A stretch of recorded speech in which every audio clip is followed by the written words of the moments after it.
मेरा ऑन है। आज दुनिया में हर 7वां व्यक्ति अनपढ़ है। तकरीबन 6 करोड़ बच्चे ऐसे हैं जिन्होंने अपनी ज़िंदगी में कभी स्कूल का मुंह तक नहीं देखा। तकरीबन 12 करोड़ बच्चे ऐसे हैं जो 2-4 साल में स्कूल छोड़ चुके हैं। और तकरीबन 25 करोड़ बच्चे ऐसे हैं जो ठीक ढंग से अपनी मातृभाषा में ना लिख सकते हैं और ना पढ़ सकते हैं। मैं अमितेश राज, डायरेक्टर देव एजुकेशन। आज मैं बहुत एक्साइटेड हूँ क्योंकि आज मैं आपसे बात करूंगा शिक्षा से जुड़े कुछ अहम मसलों के ऊपर में, उन मुद्दों के ऊपर में जिन पर बार बार और लगातार बात होनी चाहिए। और साथ ही बात करूंगा उम्मीद छात्रवृत्ति योजना के बारे में, एक ऐसी योजना जिसने सैकड़ों बच्चों की जिंदगी बदल कर रख दी। एक पावरफुल योजना जिसने नीचे के तबके के लोगों को यह ताकत दी, यह हिम्मत दी कि वो सपने देख सकते हैं और उसे पूरा कर सकते हैं।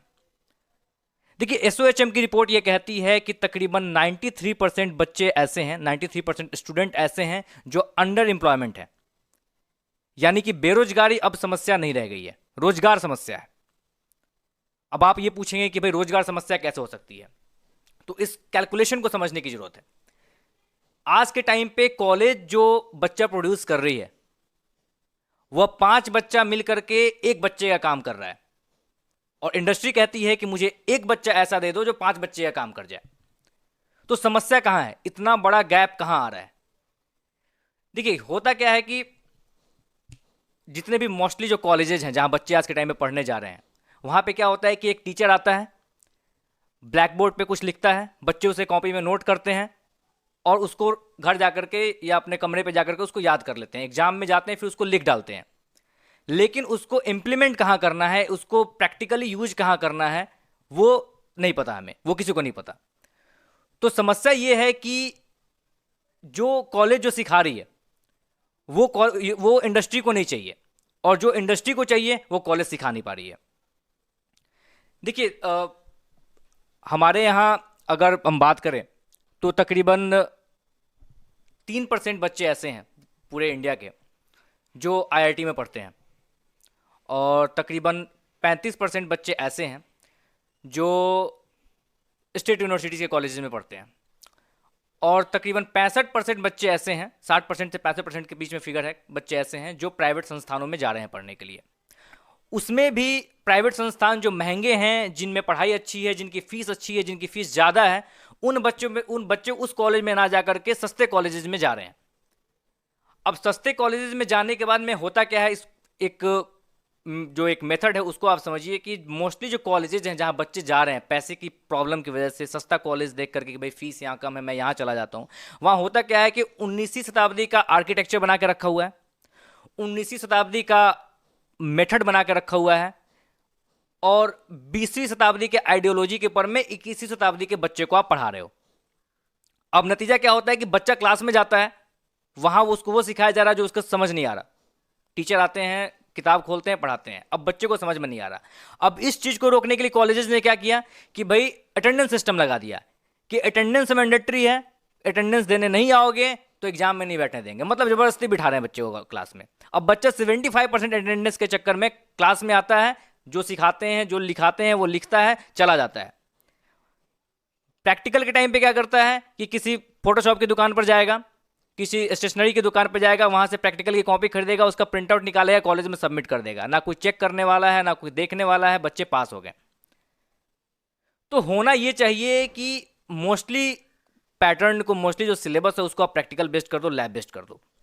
लेकिन ये पॉसिबल नहीं है। ये पॉसिबल इसलिए नहीं हो पा रहा है क्योंकि जो फीस जो है वो ज़्यादा है, और बच्चे फीस की समस्या की वजह से जा रहे हैं सस्ते कॉलेजेस में। तो इस समस्या के वजह से ये जो सारी जो एजुकेशन के ऊपर में जो हम देखते हैं जो स्थिति अभी चल रही है, वो सारी प्रॉब्लम यहीं से खड़ी हो रही है। देखिए, हम बात बहुत बड़ी बड़ी करते हैं कि हम चाइना को पीछे कर देंगे, हम पता नहीं दूसरी कंट्रीज के साथ में कॉम्पिटेट कर लेंगे, लेकिन उनकी पढ़ाई का जो पैटर्न है, उस पैटर्न को अगर आप देखेंगे और हमारी पढ़ाई का पैटर्न अगर आप देखेंगे, तो हम 15 साल भी अगर लगा लें या 20 साल भी अगर लगा लें तो हम उनको पीछे नहीं कर सकते, क्योंकि बच्चा जो है वो पढ़ना चाह रहा है। अब होता क्या है कि आज के टाइम पे एक ट्रैक बना हुआ है, एक माइंडसेट है कि भाई इंजीनियरिंग पढ़ोगे तो भाई आपका करियर जो है वो चौपट होना ही होना है, इंजीनियरिंग पढ़ के किसी का कुछ भला नहीं होने वाला। मुझे एक चीज़ समझ में नहीं आती कि लोग इस बात पे गौर क्यों नहीं करते हैं कि हमारे सुबह सो के उठने से लेकर के रात के सोने तक 90% चीज़ें ऐसी हैं जो टेक्निकली चल रही हैं। आज मैं आपसे अगर बात कर रहा हूं, अगर आप मुझे आज देख पा रहे हैं, तो वो भी किसी ना किसी टेक्नोलॉजी की वजह से ही पॉसिबल हो पाया है। तो जब सारी की सारी चीज़ें, हमारा लाइफस्टाइल, हमारे जीने का तरीका, हमारा जीवन, सब कुछ अगर एक टेक्नोलॉजी के ऊपर में डिपेंडेंट है, अगर इंजीनियरिंग के ऊपर में डिपेंडेंट है, तो फिर वो इंजीनियरिंग की पढ़ाई खराब कैसे है, उसमें रोजगार क्यों नहीं है? देखिए, होता क्या है कि जैसे कोई मिठाई है, इसको एग्जाम्पल के तौर पे हम लेके चलेंगे, जैसे कोई मिठाई है, अब वो मिठाई बाहर सड़कों पे, रेडी पे भी बिक रही है। वही मिठाई अच्छे होटल में, महंगे होटलों में, जहां साफ सुथरी व्यवस्था है, वहां पे ही मिल रही है।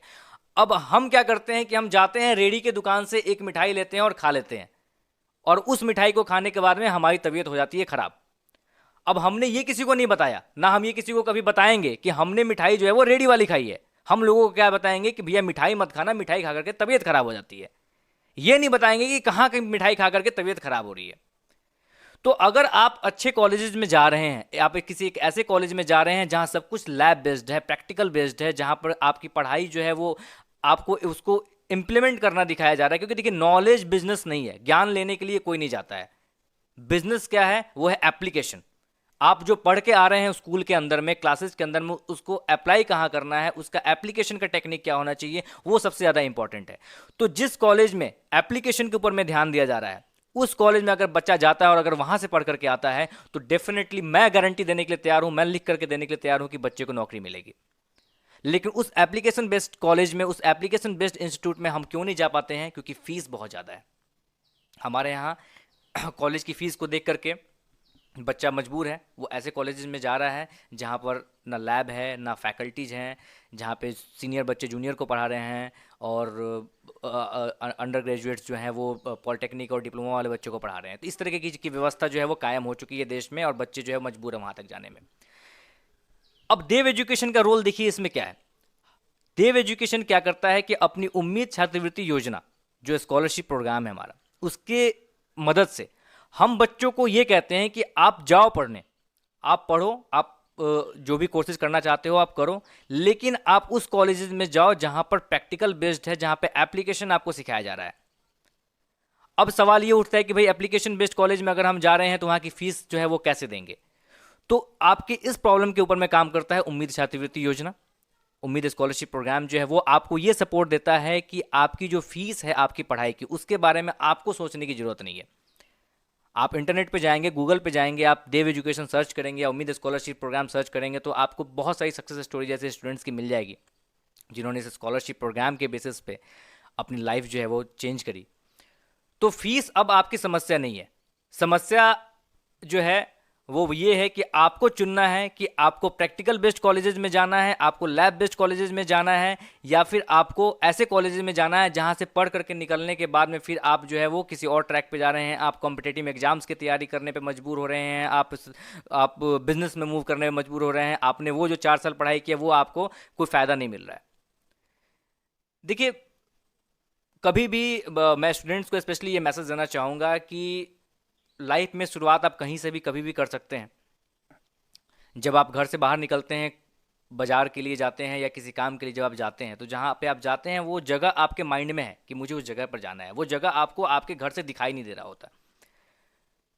लेकिन जब आप चलते हैं, जब आप रास्ते पे निकलते हैं, तो जैसे जैसे आप आगे बढ़ते जाते हैं आपको आगे का रास्ता दिखाई देते जाता है, और इसी तरीके से हम अपनी मंजिल तक पहुँचते हैं। तो आपको यही करना है, आपको देव एजुकेशन के उस उम्मीद स्कॉलरशिप प्रोग्राम में आकर के जुड़ना है, और आगे का रास्ता धीरे धीरे आपके साथ जो है वो क्लियर होता चला जाएगा, और धीरे धीरे आप अपनी मंजिल तक खुद ब खुद पहुंच जाएंगे। तो मैं बच्चों से सिर्फ यही रिक्वेस्ट कर रहा हूं, और जितने भी पेरेंट्स हैं जो इस वीडियोज़ को देख रहे हैं, मैं उन सब से यही रिक्वेस्ट करूंगा कि अपने बच्चे को अगर आप पढ़ने के लिए भेज रहे हैं, तो सबसे पहले उस कॉलेज के ऊपर में फोकस कीजिए, उस इंस्टीट्यूशंस के ऊपर में फोकस कीजिए कि उसकी पढ़ाई किस तरीके की है। ना कि कोर्सेज चुनिए, आप कॉलेजेस चुनिए। और अगर उसमें कहीं पे कोई कन्फ्यूजन है, आपको कुछ समस्या आ रही है, कुछ दिक्कत आ रही है, तो उस चीज़ के लिए देव एजुकेशन की टीम आपके साथ है, आप उनसे मिलिए और उम्मीद स्कॉलरशिप प्रोग्राम के बारे में समझिए। तो मैं आशा करूंगा सारे बच्चों से कि वो अपने कॉलेज को चुनने से पहले और इस चीज़ के ऊपर में ज़्यादा ध्यान देंगे। और जितने भी ऐसे बच्चे हैं जो पैसे की प्रॉब्लम की वजह से पढ़ाई नहीं कर पा रहे हैं या पढ़ाई करने के बारे में नहीं सोच पा रहे हैं, उन सबके बच्चों को मैं बोलूँगा कि एक बार मोबाइल उठाइए और एक बार देव एजुकेशन के बारे में सर्च कीजिए, आपको आपके सवाल का जवाब खुद ब खुद मिल जाएगा। धन्यवाद।